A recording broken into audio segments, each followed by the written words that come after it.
Sex is the life force energy that runs through us all. Can you use sexual energy for your spiritual evolution? Or perhaps for emotional healing? Is it even possible? Clinical sexologist Dr. Martha Tar Lee will explore all these and more on Eros Evolution on OMTimes Radio.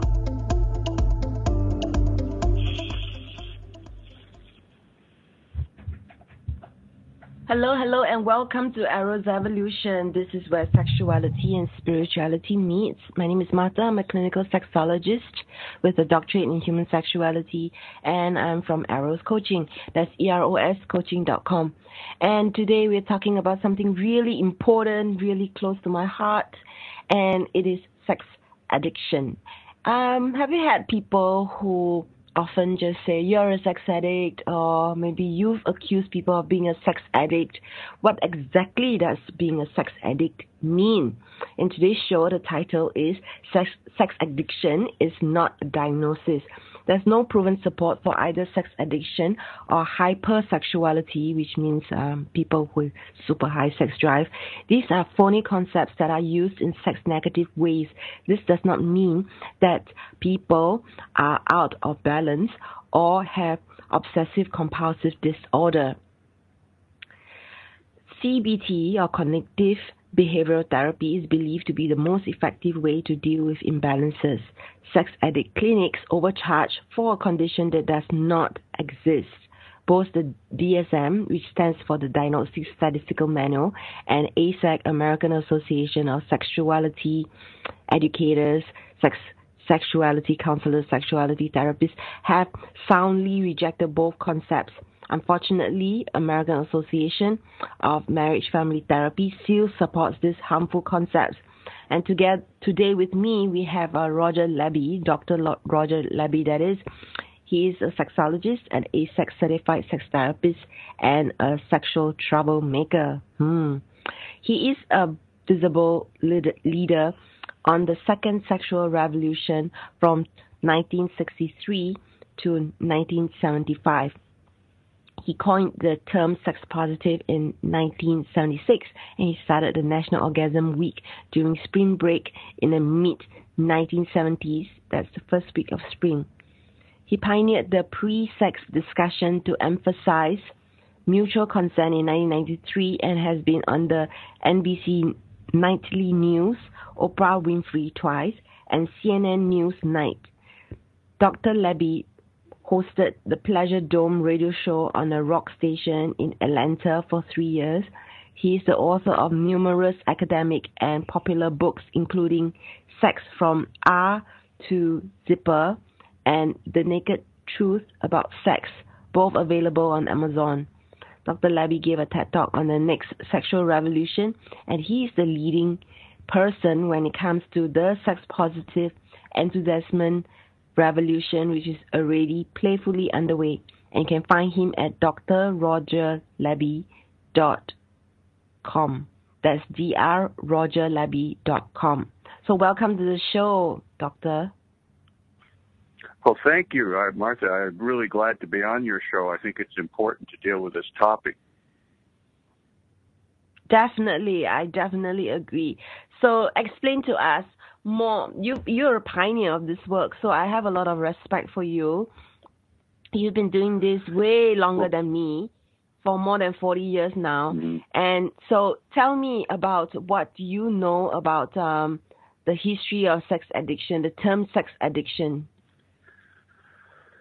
Well, the term, Martha, was originally created back in the 70s. Dr. Patrick Carnes, who was a psychologist still, and he and his daughter, Stephanie Carnes, are still the kingpins for the sex addiction industry in the United States and elsewhere. It was started, of course, when the economy was turning bad at the end of the 70s, the early 80s, and time was ripe for people to use sex in a negative way for their ends. And so the media caught a hold of it, and it became a convenient excuse for people who are highly sexual to say, oh, I'm an addict. I can't help it. It's not my fault. It's a disease. And none of that is true. Sex addiction doesn't exist, number one. And all these certified sex addiction counselors are paying thousands of dollars to be certified for something, to treat something that doesn't exist. It's a scam. It's a money-making industry that's starting to die because of the publicity they're getting now. So this is it's important to be able to explain further, because this is quite like a bold statement. So could you explain more, like what do you mean by it doesn't exist? Yeah. I'm saying there isn't such a thing as people who are out of balance or who are obsessive compulsive about sex or out of control in some way, but it's not an addiction. You cannot be addicted to yourself. Sex is part of ourselves. You can be addicted to a drug or alcohol that's external to the self, but you cannot be addicted to yourself. And strictly speaking, addiction involves a drug or some other substance foreign to the body, which chemically reacts with receptors. This is not true for sex. And there's recent research, neuropsychological research by Dr. Prowse in this country, which shows that none of this is true, that sex is not an addiction. And she's been attacked right and left because she has been bold enough to do the research to prove this. And she was on the Today Show recently, the NBC Today Show and everything. And as a result of this, just to give you a reality check on what is happening, the kingpins of the addiction industry don't want to lose their money, so they're trying to go after her license.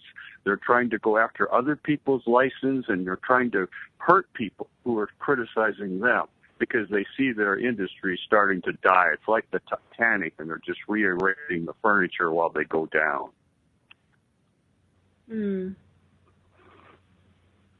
Yeah. So one of the things that you mentioned is we cannot be addicted to ourselves. However, sex is also something that we engage in activity with others. And there are people who purport, like having skin hunger, this skin-to-skin contact with someone that makes them feel really good. And those releases all these feel-good hormones in our bodies. So do you feel that there's a possibility that people could be compulsive when it comes to acting out their sexual behavior with other people?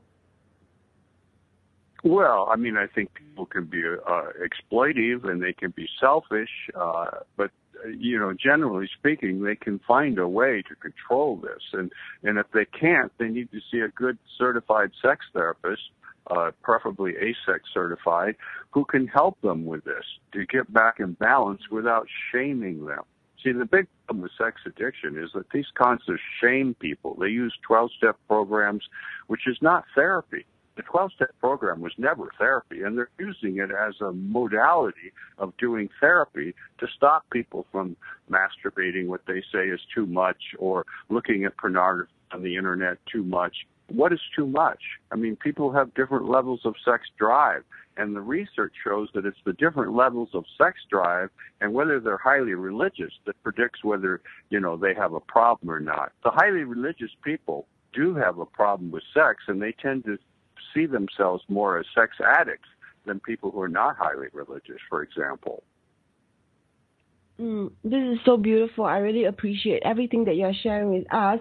So explain to listeners more about the 12-step program for those who are not familiar with it. Can you say that again, Martha? Do you mind elaborating about the 12-step program for people who are not familiar with it? The concept program? The 12-step program. Which program? 12-step. You mean the C-steps, the certified sex addiction therapist? Is that what you're talking about? Yeah, the 12-step program 12-step. for alcoholics. Okay. I've got it. Okay. Yeah. Well, 12-step programs for alcoholics, they use the same program for people they call sexaholics. You have these groups of sexaholics. And what do these people do? They end up hooking up with each other, sitting around talking about their sexual desires. And so 12-step programs do not get at internal locus of control. They do not people take control of their own behavior because they have all this external reinforcement in these groups and by sponsors, none of whom are trained professionals like a sex therapist. And so it's just like with alcohol, they may stay away from pornography for a while until they stop going to the group, but then they go right back to it. And so even with alcohol, I don't think the AA program is the best way to quit. I think the best way to quit is to go to a good psychiatrist and get Antabuse and a few other drugs that will stop you from drinking because you get sick if you drink. But the 12-step program, at its heart, is moralistic. It has a religious base. And it's saying that, this is beyond your control. You can't take control of this yourself. None of that is true. Plenty of people take control of real addictions or with being obsessive compulsive about sex without going to these programs where it's more long lasting because they're developing their own strength to deal with whatever their problem is. So beautiful. So what you're trying to say is that we can learn how to overcome any kind of behavior that is not serving us through psychiatrists, through psychologists, through sex therapists. Right.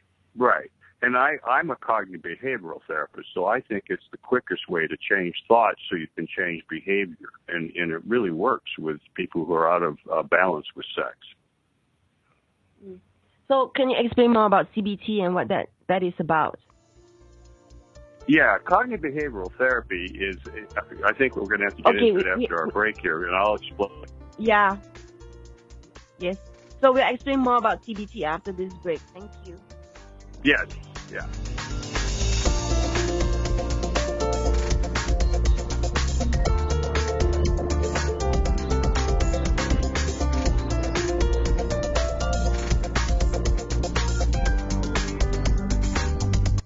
Your conscious lifestyle on steroids. OMTimes Radio. AAMFT. Host your show on AAMFT, the radio network of OMTimes Media, one of the more recognized brand names in the conscious community, and is backed by the extensive marketing reach of OMTimes. Hosting a show on AAMFT immediately connects you with our extensive dedicated community. Hi, I'm Kelly Fox, host and astrologer of The Astrology Show. Each week, I'll give you access to the current transits, which are a valuable tool that provide astrological information to help unlock the potential each of us has. Understanding the stars can help steer us in the right direction to make better informed choices. So if you're wondering what's going to happen in your week ahead, be sure to tune in to The Astrology Show for guidance. Mondays at 9 p.m. Eastern Time. Every 2 minutes, an American is sexually assaulted. The majority of victims know their attacker. It could be your friend, your neighbor, or someone you met at a party. If you said no, it's rape, and it's a crime. This is Christina Ricci with RAIN. Call the National Sexual Assault Hotline today at 1-800-656-HOPE or visit RAIN.org. That's RAINN.org. Brought to you by RAIN and this station.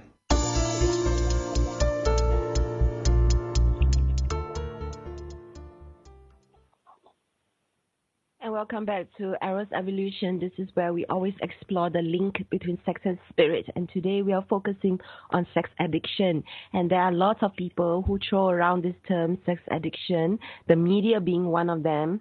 And so it's really important for us to get educated and informed about what exactly sex addiction is.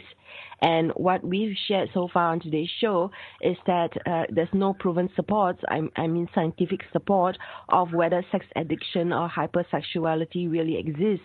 And what my guest, Dr. Roger Libby, who is a sexologist and Aasect certified sex therapist and sexual troublemaker, is saying today is that we are much better off getting support in the form of sex therapists and in this approach called CBT.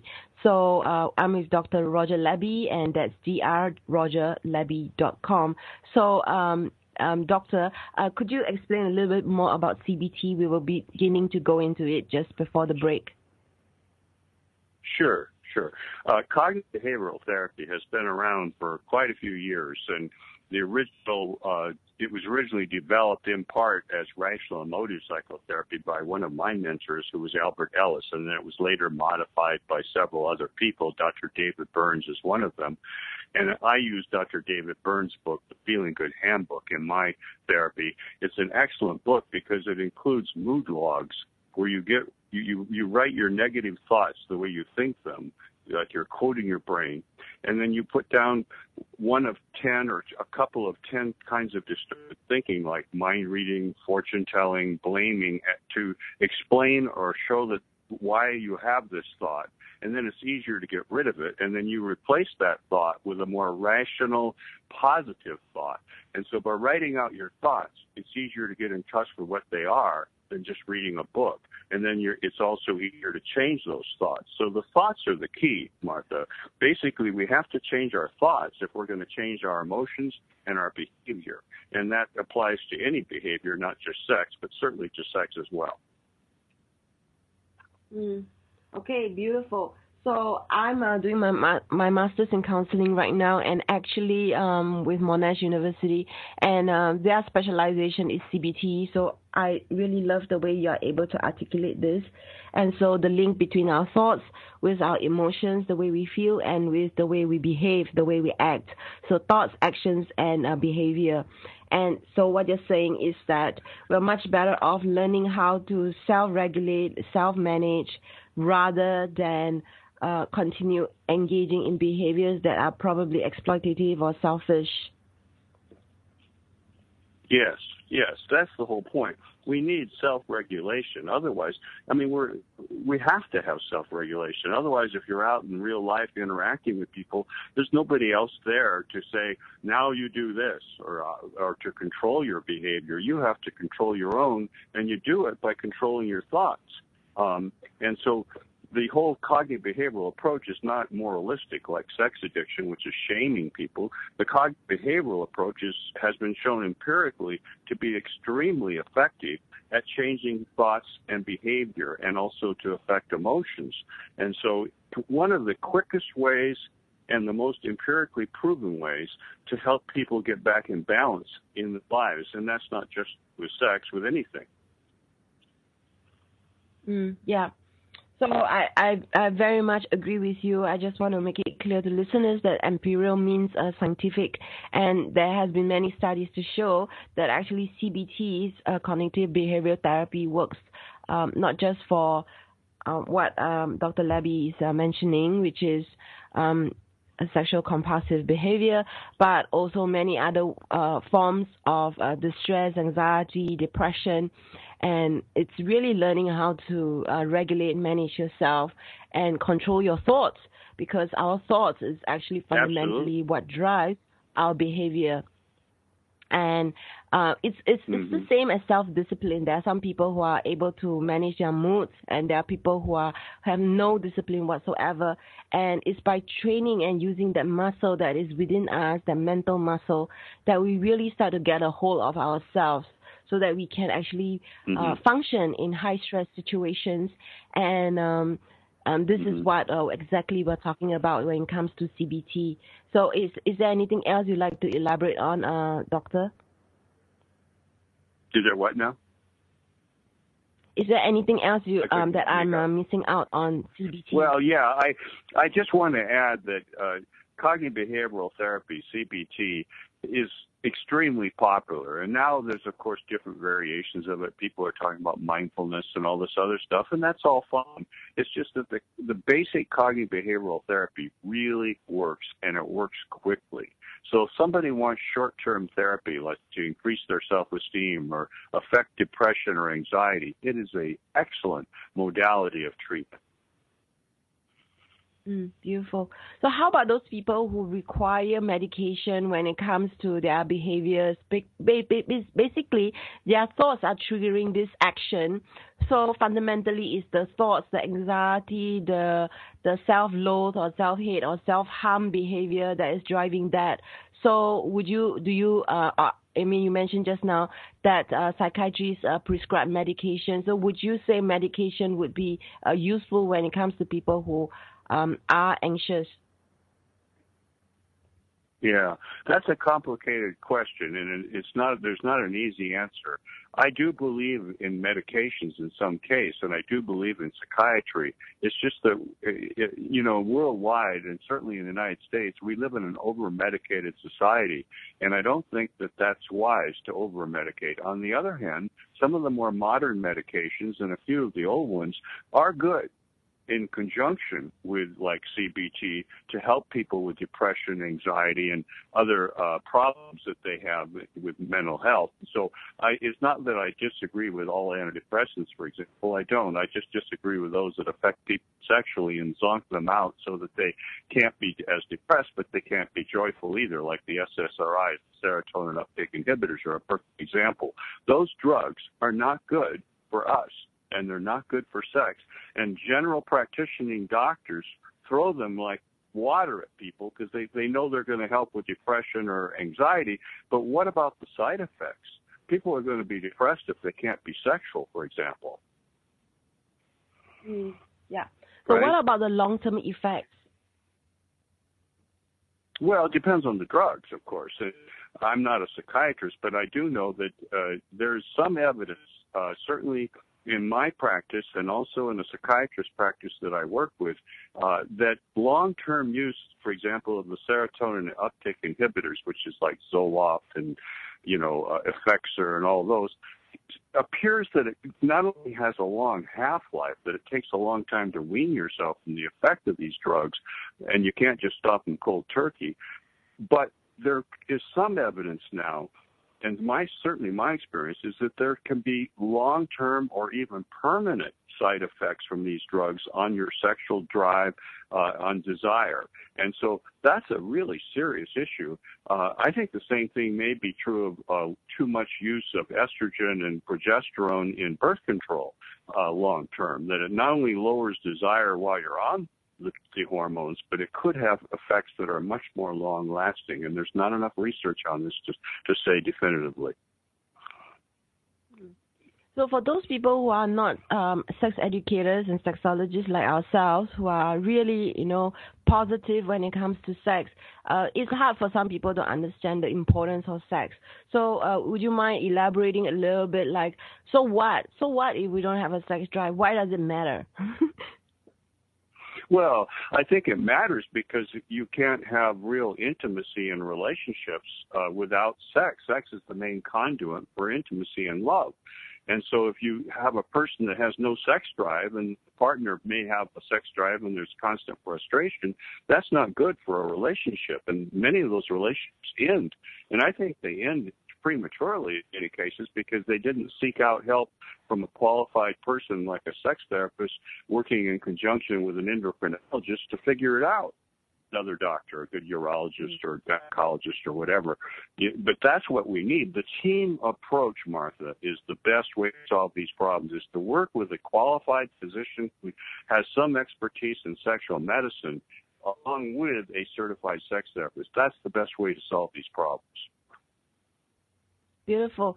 So, I'm in complete agreement with you when it comes to this. And I understand that listeners may not be aware what does DSM or what does Aasect have to say about sex addiction. So would you mind elaborating a little bit more? What is sure. DSM in the first place? Sure, I'd be glad to. The DSM is the Diagnostic and Statistical Manual that therapists like myself use to diagnose problems. And so their diagnoses are used, and the ICD is another one that's now becoming very popular in medical circles. Those diagnoses are used by insurance companies as to whether they're going to reimburse for therapy. And so it's important that you have a diagnosis that you can put down where your clients can get some reimbursement either as a provider or out of network with insurance companies. And the other problem is that if we don't have a diagnosis for a problem, how can we claim we're treating a problem? Because it's not been proven to be a legitimate diagnosis, and that is true of sex addiction and hypersexuality. Neither of those concepts have been approved as diagnoses by either the DSM or the ICD. And so that is a serious nail in the coffin of sex addiction, and they're still trying to get these concepts in new editions of both the DSM and the ICD. But the reason that they're not in now is because there's not sufficient research to support their inclusion. And there was a big political battle within DSM about this. And to some extent, there is a political aspect. It's not just the research, it's how you deal with the research. But the DSM so far has not included these concepts. And now the question, of course, the sex addiction people think, oh, well, the next time they will, we'll push for it. And that's what they're doing with the ICD now. They're pushing for it as a working document to include these. But you have to look at the motivation of these sex addiction people. Their motivation is money. That's why they're fighting to get these diagnoses included. And so I recently made a statement on the working document for the new ICD-11 about that, where I said that, and that will help. It'll help keep these concepts out because they should not be there. There's no evidence that they're valid concepts for diagnosis. Now, with AASECT, AASECT wrote a statement, and I'm going to read part of it because I don't want to misinterpret or misrepresent AASECT. It said the statement follows that that sex addiction does not find sufficient empirical evidence to support the classification of sex addiction or porn addiction as a mental health disorder. That's a strong statement. And it does not find the sexual addiction training and treatment methods and educational pedagogies to be adequately informed by accurate human sexuality knowledge. Therefore, it is the position of AASECT that linking problems related to sexual urges, thoughts, or behaviors to a porn sexual addiction process cannot be advanced by AASECT as a standard of practice for sexuality education, delivery, counseling, or therapy. I mean, that is a real nail in the coffin along with the DSM of sex addiction. Yeah. Great. So there's a lot we can unpack from that. So we'll talk more about this after the break. Okay.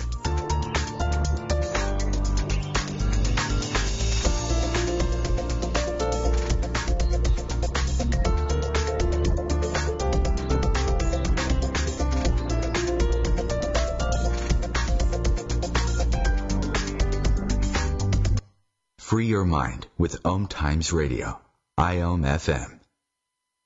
OMTimes Magazine is one of the leading online content providers of positivity, wellness, and personal empowerment. A philanthropic organization, their net proceeds are funneled to support worldwide charity initiatives via Humanity Healing International. Through their commitment to creating community and providing conscious content, they aspire to uplift humanity on a global scale. OMTimes, co-creating a more conscious lifestyle. Hi, this is Julie Geigel. And I'm Susan Schuler. And I'm Lori Walker. And we are the Psychic Angel Channelers from Angel Talk Tuesday. Tune in every week at 10 a.m. Eastern on OMTimesRadio.com. The angels have heard your call and are here to help. Are you ready to receive? Bathe in the beautiful vibrational frequency to help you heal, expand, and remember your magnificence with Angel Talk Tuesday. What's up? This is Brad and Mike from Lincoln Park for LifeBeat, the music industry fights AIDS. Listen up, times are tough and you get a lot of things thrown your way. If you're being pressured to have sex and you're not ready, then say no. If you're having sex, be smart and use protection. Respect yourself and protect yourself. For more information, call the National AIDS Hotline at 1-800-342-AIDS or log on to www.lifebeat.org.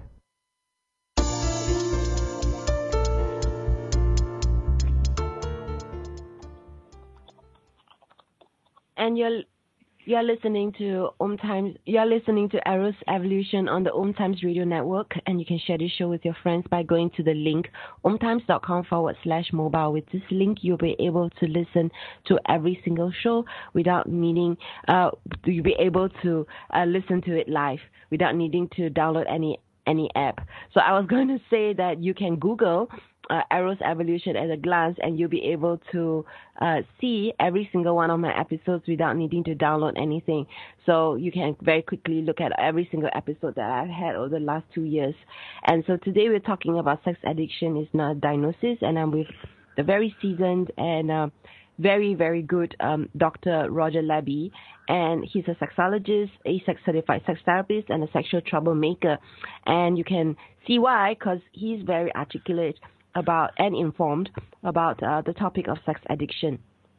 And just before break, we were explaining about the DSM guide and what that means when it comes to sexual issues. Because with this manual, if you can get your dysfunction or issue into this manual, then insurance companies will pay for it. And if insurance companies will pay for it, that's big money when it comes to the world of therapy. And also just before break, Dr. Libby was reading out the AAMFT statement when it comes to sex addiction. So both of us are members of AAMFT, and both of us are of the opinion that it is good and positive to express our sexuality, and sexual frequency is different for different people depending on who they are and their backgrounds and their body constitution. However, we do not feel that expressing our sexuality is something wrong and something that we should be ashamed of and something that we should be medicated about, unless you have anxiety, and that is a complicated issue like Dr. Libby already mentioned. And so he's advocating a CBT, and he's also suggesting a team approach, which everything that I'm in full agreement with. So, Dr. Libby, you have anything else you'd like to add to my little summary? Yes, I do, Martha. Dr. David Ley is a very important author in the area of sex addiction. He wrote the famous book, The Myth of Sex Addiction, which is available widely, and he wrote a new book on porn as well. And he said this. He said, and I'm quoting him, "The word addiction implies that we know the cause and treatment for sexual-related problems. Unfortunately, the people who struggle with these behaviors are a heterogeneous group and with a wide variety of causes of this problem. Using the word addiction is a distraction from identifying the real issues where sexual problems are just a symptom. We don't diagnose sneezing addiction. Instead, good medicine figured out whether it's caused by an allergy, dust, virus, or bacteria, because proper treatment varies based on this. We must do the same with sexual issues." And I couldn't agree more. It's really true. People with sex addiction, quote, it's not that they have a sex addiction. They have some other problem that's making them act out. They have a problem perhaps in their personality, in their upbringing. They may have been sexually abused. They had some kind of sexual trauma, but it's not a sex addiction. It's not. We're treating the symptom instead of the problem, and that's just not logical. And that's so important for us to get this in. So I'm making this big pause. It's so important. It's really important to understand that. So, okay, let's talk about, elaborate a little bit more about obsessive compulsive disorder. So these are people who have personality issues. And so we start saying, okay, these people don't have sex addiction then. There's no problem with being addicted to yourself. So then we talk about being able to express yourself. But then there's a minority of the population who do have OCD, and these people are obsessive, maybe with cleanliness, with this and that. So these people are more likely to be compulsive about something, including with sex. So would you say that people who can't control themselves are OCD, and therefore they need to be medicated? Well, I don't think it necessarily means they need to be medicated, but they need to be treated with cognitive behavioral therapy. And in some cases, if it's an extreme case, they may need some medication. But you have to be careful where you get the medication. I mean, even psychiatrists are not all equally good at dealing with these problems. Right, yeah. I mean, a lot of them just throw a lot of pills at people and over-medicate them without giving them any therapy. And I don't think that's wise. Yeah. A good psychiatrist knows how to do some therapy, too. And some of the more modern medications are, and they're not as well known and they are more expensive, but they are often without the side effects sexually that the earlier medications have. And so I think you never go to a general practitioner if you have a serious problem with this to get, drugs for depression or whatever. Go to a good psychiatrist and go to one that has a good record and good evaluations, reviews, because that's really important. Yes. So I like to emphasize that what you just said, which is that not all therapists or doctors are the same.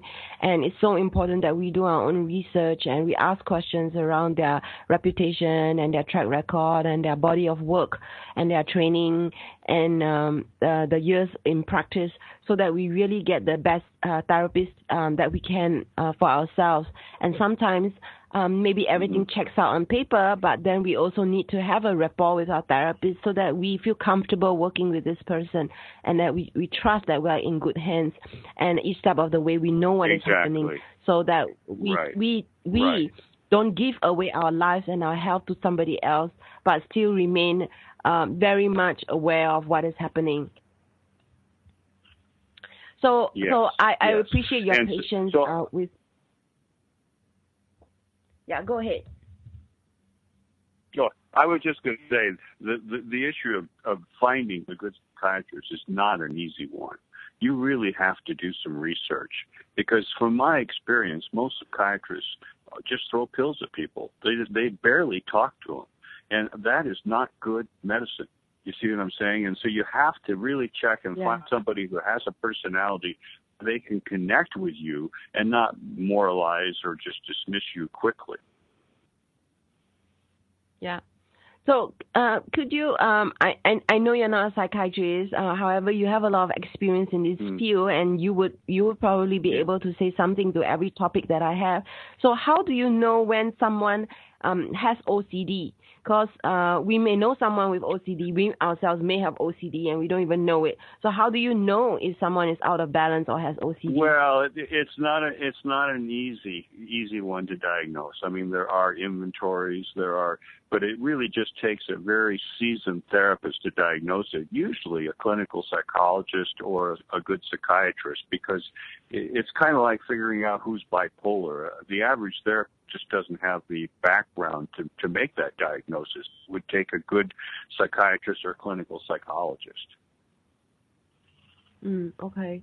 So in our synopsis for today's show, you mentioned that American Association of Family Marriage Therapy still supports these harmful concepts.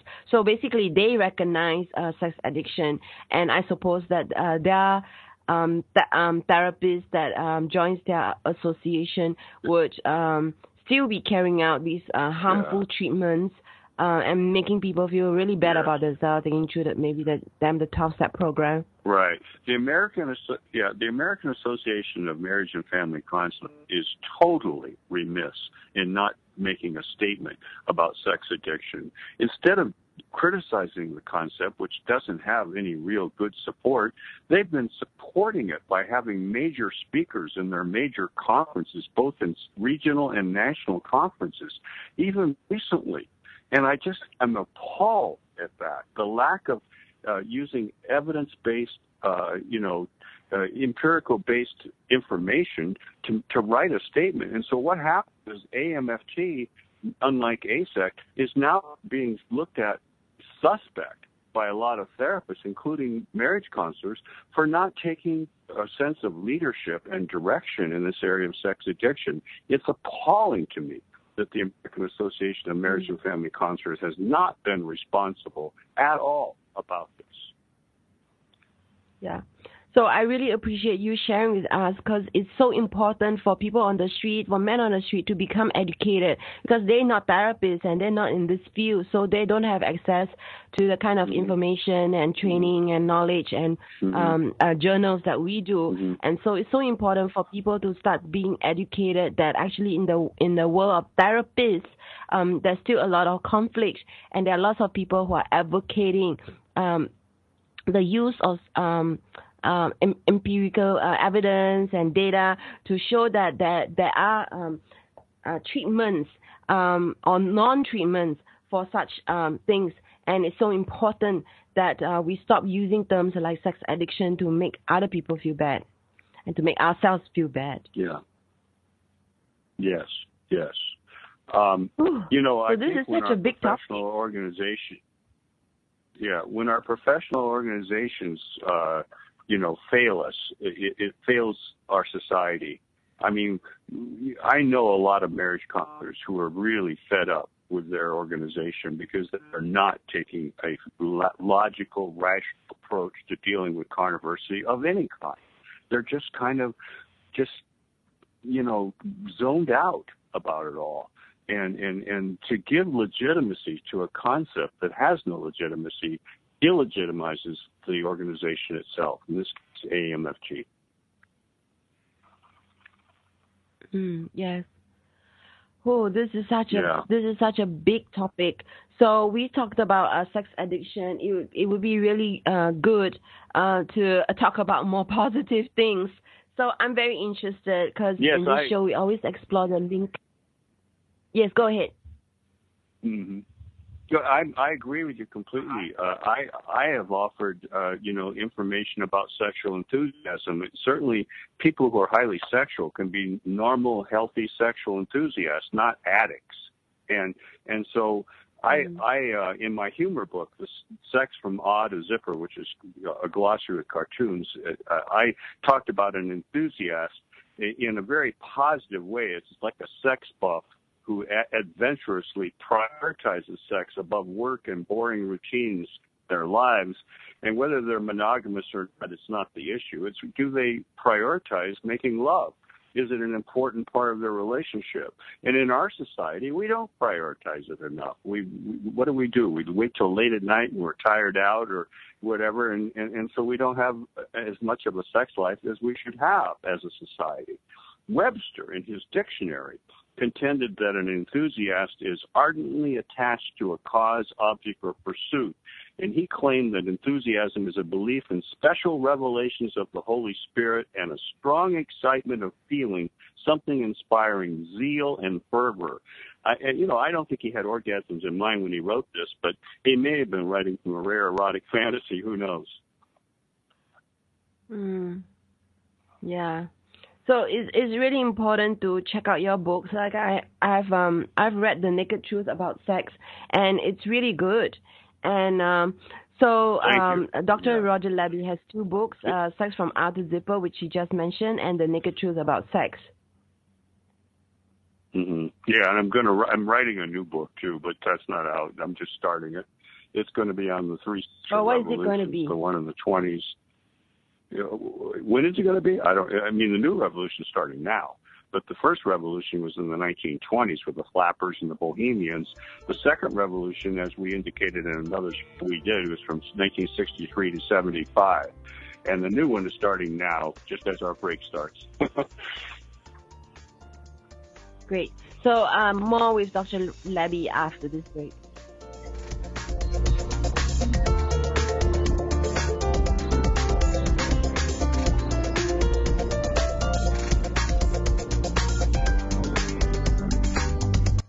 Bringing you the best of the conscious minds in the world. OMTimes Radio, your conscious lifestyle on steroids. The number one reason girls drop out of school in sub-Saharan Africa is lack of access to feminine hygiene products. The Pads for Schoolgirls Project, an outreach of Humanity Healing International, is changing this paradigm by setting up sewing programs at schools, teaching girls a vocational skill, while producing the reusable pads that help keep them attending classes. The girls pay it forward by making and giving pad kits to other girls in need. To learn more, visit humanityhealing.org. Humanity Healing is where your heart is. Join me, Tammy Adams, intuitive life coach and spiritual healer, for my new show, Karma Talk. Learn how to get rid of your karma so that you can start living the life you are meant to live. I am not going to tell you what you want to hear, but what you need to hear. Join me on Wednesday at 12 p.m. Eastern Time for Karma Talk on OMTimes Radio. It's on us to stop sexual assault. To get in the way before it happens. To get a friend home safe. And to not blame the victim. It's on us. To look out for each other. To not look the other way. It's on us to stand up. To step in. to take responsibility. It's on us, all of us, to stop sexual assault. Learn how and take the pledge at itsonus.org.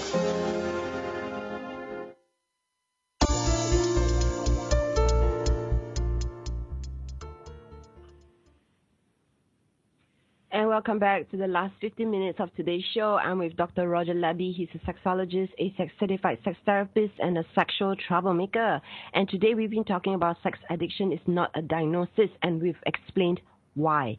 We've explained it's not in the DSM guide. We explained that AAMFT doesn't support it, and we explained what we feel is useful to people who are in distress, and we mentioned CBT. We also talked about what OCD means and how people who feel that they're out of balance can get support.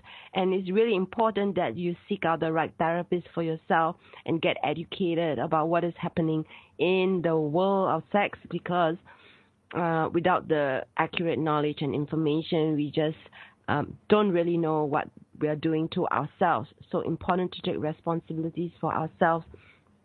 And so we've explored a lot about sex addiction, and I want to talk about things that are a little bit more positive. So, Doctor, you are one of the leaders when it comes to the second sexual revolution, and now you're talking about the sex positive enthusiasm revolution, and you have this TED Talk on that. So how is the response that you receive from your TED Talk, from people who are hearing your message about the next sexual revolution? Well, I've had a great response from my TED Talk. People worldwide have seen it.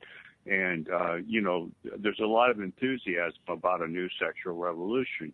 And when I gave the talk, it was with 1,200 college students and their professors. They were all just with me completely. They recognized the need for something positive. Look at the political climate, at least worldwide, really. The swing to the right is there, not just the United States with Trump. And, I think that the new revolution is going to occur in part as a rebellion against this new rigid way of thinking that it does not recognize democracy or making your own choices. And in the case of sex, we all need to make our own sexual choices. I did a book called Sexual Choices years ago, as a university textbook for sexuality classes, and that was my premise, that we need to make our own choices and to make them responsibly. And, of course, taking an approach like sex addiction doesn't help people make responsible choices. There are people who have tried to develop other ways of dealing with this besides CBT, and one of them is Douglas Braun Harvey and Michael Vigorito have developed, at least for men, a concept of out-of-control behavior, and they have a new book about this.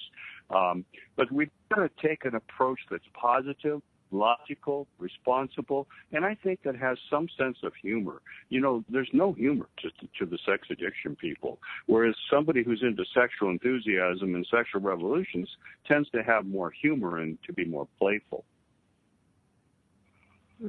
Beautiful. So in this show, we always explore the link between sex and spirit. So I'm very interested because we've talked a lot about pretty heavy academic stuff, and also this very serious topic of sex addiction. So what do you feel is the link between sex and spirit for you?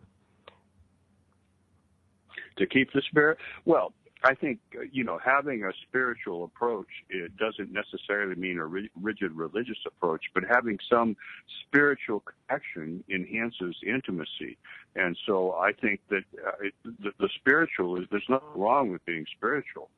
It can make a person more balanced and whole. And most therapists don't deal much with that. But, I think there's no reason not to if it seems appropriate. Beautiful. Okay, so I really appreciate you coming on to today's show. Like, you have a lot of experience, and you've been on the NBC nightly news, Oprah Winfrey, the CNN Newsnight, and you're highly experienced. I'm really glad that I was able to get you to talk about this topic the way, and also the way you articulated it is so much so good, like I don't know like anybody else who is so confident to talk about this topic. So anyway, so I want to find out more, like for listeners out there who like to engage with you, like how do they engage with you? Like, are you available via Skype? How do they hire you? Oh, well, I do work over the internet. Skype or VC is a little more protected. I do work with people around the world, and I just take a credit card on my cell phone and I do it because in many cases people don't have anybody locally that they can go to who's qualified. And so I do that. I also have 2 offices in the Seattle area. Both of them are on water because I think water makes people feel more peaceful and so they can work through their problems a lot easier. So I work full time. I write books. I speak. I just got back a few months ago from doing a little humorous routine in Austin, Texas, for the Southwest Sexual Health Alliance, which is another group that is strongly taking a rational approach to dealing with sex and sex education and issues like sex addiction.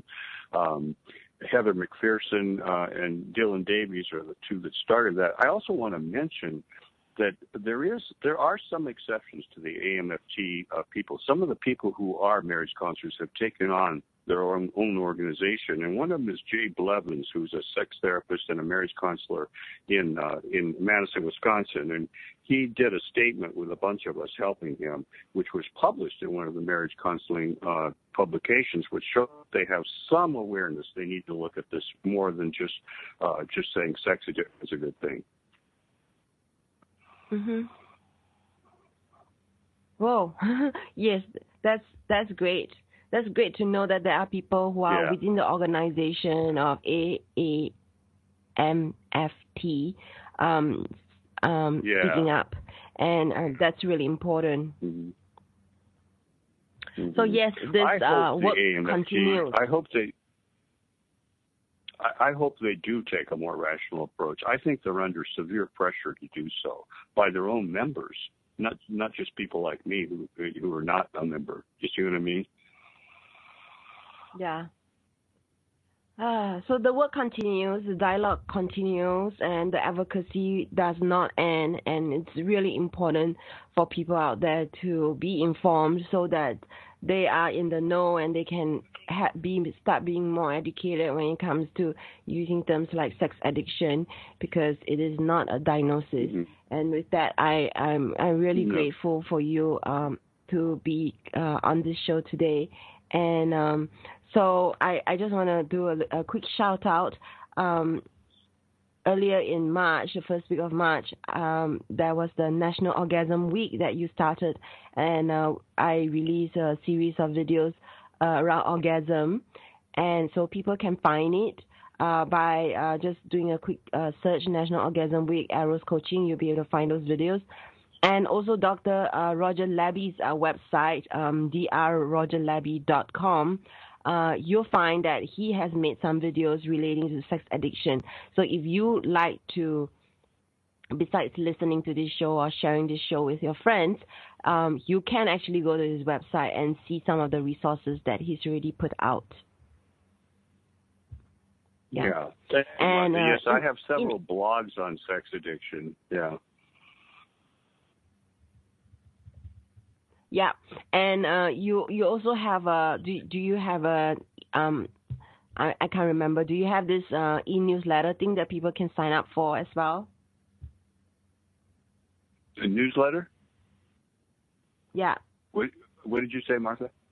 No, I don't have a newsletter. Yeah, do you have a newsletter? I have a regular blog. No, I have a regular blog on my website, but not a newsletter. I used to do a newsletter years ago when I started the National Organization of Sexual Enthusiasts, NOS, which no longer exists. It was too hard to do it alone. But I put out a newsletter years ago, but not recently. I see. Okay, so please go to his website. I don't think there's anything wrong with being a sexual troublemaker. I think we need more people who are. I mean, David Lay has a new book out that's it's called Ethical Porn for Dicks. A Man's Guide to Responsible Viewing Pleasure. It's an excellent book. And Dr. Marty Klein also has an excellent new book on pornography. I mean, there are others besides me that are working on all this. I'm just one. And we all kind of talk a lot, though. We're kind of a part of the same group, and that helps us take on the sex addiction people in a more logical, organized manner. That's great. That's great that you have your colleagues and you feel supported, and that's so important when it comes to our work. So May is also Masturbation Month, and so I'm putting out a lot of videos relating to orgasm and masturbation, and the best way is actually to subscribe to my YouTube channel, because that's where I'm releasing daily videos, small little short ones relating to all the topics when it comes to sex, but for this month specifically, masturbation, orgasm, pleasure, and so you can check it out on YouTube. That's Dr. Martha Lee as well. So next week I have a different guest, and my guest is actually in the UK, and she is a sex and intimacy coach. Her name is Laurie Batsby, and she's a speaker, educator, and author. She works with polyamorous couples as well. And we're going to be talking about rituals, and it's so important to tackle this topic. So thanks for listening in to today's show, and I hope you enjoyed it, and please share it with your friends. It's such an important topic. And thanks again to Dr. Roger Libby. I'm really, really grateful. So well, thank you, Martha. Thank you for having me. I think you did a great job. Thank you so much. And so listeners, thank you, Martha. Stay tuned next week. Bye. Thank you.